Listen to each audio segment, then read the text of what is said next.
ذکر سلیم بخاری صاحب بھی سلیم بخاری صاحب آج مزید 7 جوان جو ہیں وہ قوم پر قربان ہو گئے۔ جی بہت شکریہ آپ کا۔ پہلی بات تو یہ ہے کہ یہ بہت ہی تکلیف دہ صورتحال ہے کہ بلوچستان میں ایک طویل عرصے سے انسرجنسی ہو رہی ہے اور سارے ثبوت موجود ہیں حکومت کے پاس، ہماری انٹیلیجنس ایجنسیز کے پاس پروف موجود ہے کہ ہندوستان جو ہے وہ وہاں پر گڑبڑ کرا رہا ہے۔ اور ابھی تو بہت حیران کن اور تکلیف سے بات یہ ہے کہ کچھ بہت سینئر اور ملٹری کے آفیشل اور سینئر قیادت جو ہے ہندوستان کی، وہ بھی باقاعدہ جو ہے بلوچستان میں مداخلت کا اقرار کر رہی ہے اور دھمکیاں دے رہی ہے کہ ابھی ہم اس کو اور زیادہ شدید کریں گے۔ تو میرے خیال سے اب وقت آ گیا ہے کہ اس معاملے کو لے کے یا تو انٹرنیشنل فورمز پر جایا جائے اور یا اس کے اوپر ریئیکٹ کیا جائے، کیونکہ یہ اجازت نہیں دی جا سکتی کہ پاکستان کے جو جوان ہیں یا جو آفیسرز ہیں ان کو اس طرح سے ولنریبل کیا جائے۔ اس قسم کے جو اٹیکس ہوتے ہیں تو یہ جو اسپائنیج کے حوالے سے بھی ہندوستان ننگا ہو چکا ہے، کیونکہ ہمارے پاس جو کلبوشن ہے وہ ایک بہت بڑا ثبوت ہے کہ پورا ایک نیٹ ورک جو ہے ہندوستان چلا رہا ہے یہاں پر۔ تو یہ اب وقت آ گیا ہے کہ اس کو اب اس سے زیادہ مزید برداشت نہیں کیا جا سکتا۔ تو اس معاملے کو یونائٹڈ نیشن سے لے کے ہر اس فورم پر اٹھانا چاہیے اور خود ہندوستان کی قیادت کو بھی میرے خیال سے پاکستان کے پرائم منسٹر صاحب کو چاہیے کہ کھلے لفظوں میں بتائیں کہ اگر آپ یہ کریں گے تو پھر آپ تیاری کریں۔ یقیناً واضح کرنا ہوگا۔ سلیم بخاری صاحب ہمارے ساتھ ہی رہے گا۔ لیفٹیننٹ جنرل ریٹائرڈ نعیم لودھی صاحب ہمیں جوائن کر چکے ہیں۔ سر بہت شکریہ آپ کے وقت کا۔ ایک اور ہمیں آج دیکھنے میں آیا کارروائی سامنے آئی ہیں، 2 مختلف کارروائیاں جس کے نتیجے میں 7 جوان جو ہیں وہ وطن پر قربان ہوئے ہیں۔ آپ کیا کہیں گے اس پر؟ جی دیکھیے، بات یہ ہے کہ دشمن کھلی دشمنی پر اتر آیا ہے اور اعلان کہہ کر یہ سارے کام کر رہا ہے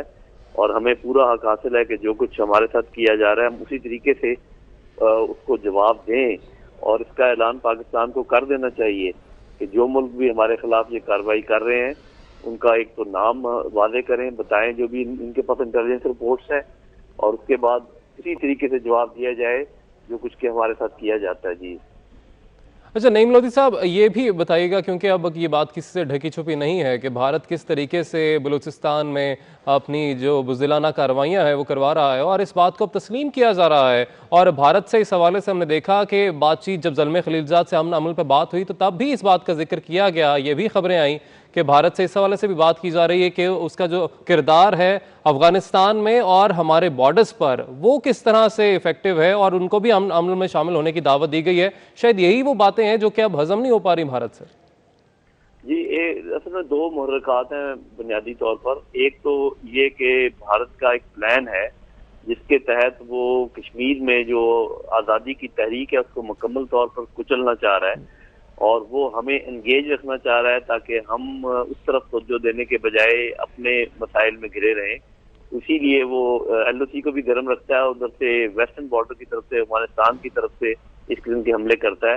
اور یہ بھی بھارت کو معلوم ہے کہ چند مہینوں کی بات ہے، اس کے بعد اس کا عمل دخل افغانستان میں بہت کم ہو جائے گا، نہ ہونے کے برابر ہو جائے گا۔ تو وہ جیسے کہتے ہیں کہ چراغ بھڑکتا ہے بجھنے سے پہلے،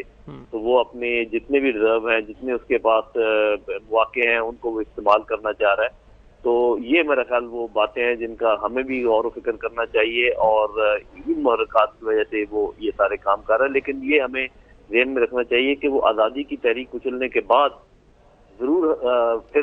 آزاد کشمیر اور بلتستان وغیرہ پہ جیسے کہ اس نے کہا چھوٹے موٹے حملے کرنے کا ارادہ ان کا ہے، تو بجائے اس کے کہ ہم انتظار کریں ان چیزوں کا، ہمیں چاہیے کہ اپنے وقت کا تعین کریں، ہم خود سوچیں کہ ہم نے کس وقت کارروائی کرنی ہے، اور اس کا منہ توڑ جواب دیے بغیر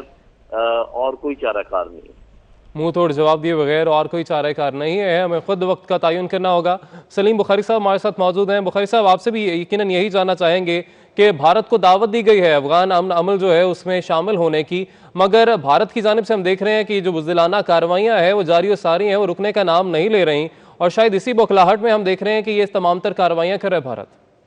دیکھیے پہلی بات تو یہ ہے کہ طالبان کی جو اعلیٰ قیادت ہے جو اس وقت قطر میں بیٹھ کے دوحہ میں مذاکرات کر رہی ہے امریکہ کے ساتھ بھی اور افغانستان کی حکومت کے ساتھ بھی، اس نے تو کل جو چترول کی ہے ہندوستان کی، اس نے تو بالکل واضح طور پر یہ کہا کہ ہمیشہ سے ہندوستان کا کردار افغانستان میں نیگیٹو رہا ہے۔ اصل میں ایک اور بات کی طرف میں توجہ دلانا چاہتا ہوں کہ جو کشمیر میں ہندوستان کر رہا ہے اس کے اوپر جو ہماری کرمنل سائلنس ہے. دیکھیے یہ کرونا تو اب آیا ہے, پیچھے بھی آپ اٹھا کے دیکھ لیجیے کیا کیا ہم نے اس لاک ڈاؤن کا جس کو اب 1 سال سے بھی اوپر کا وقت ہونے والا ہے. تو یہ جب ہم آنکھیں بند کر لیں گے, اس کو جرت ملتی رہے گی, چھٹی ملتی رہے گی, تو وہ بد سے بدترین اقدام کرنے کی بھی کوشش کرے گا میرے خیال سے. اب ہمیں چاہیے یہ کہ کہاں ہے ہماری کشمیر کمیٹی, کیا کر رہی ہے وہ بیٹھ کے.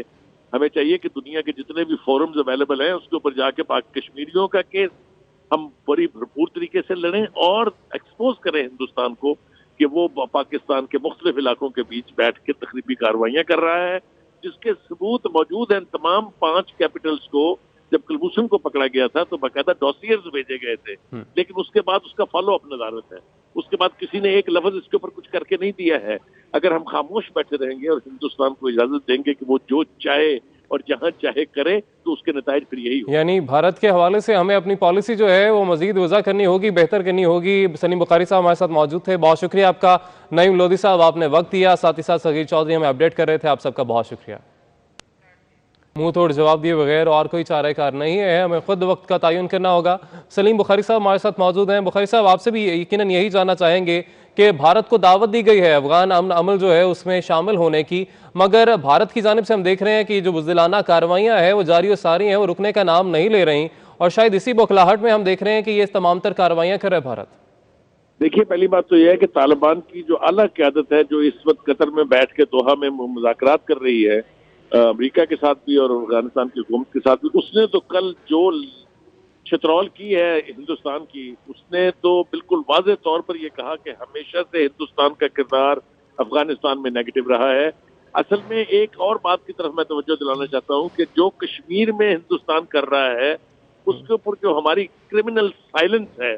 دیکھیے یہ کرونا تو اب آیا ہے, پیچھے بھی آپ اٹھا کے دیکھ لیجیے کیا کیا ہم نے اس لاک ڈاؤن کا جس کو اب 1 سال سے بھی اوپر کا وقت ہونے والا ہے. تو یہ جب ہم آنکھیں بند کر دیں گے, اس کو جرت ملتی رہے گی, چھٹی ملتی رہے گی, تو وہ بد سے بدترین اقدام کرنے کی بھی کوشش کرے گا میرے خیال سے. اب ہمیں چاہیے یہ کہ کہاں ہے ہماری کشمیر کمیٹی, کیا کر رہی ہے وہ بیٹھ کے.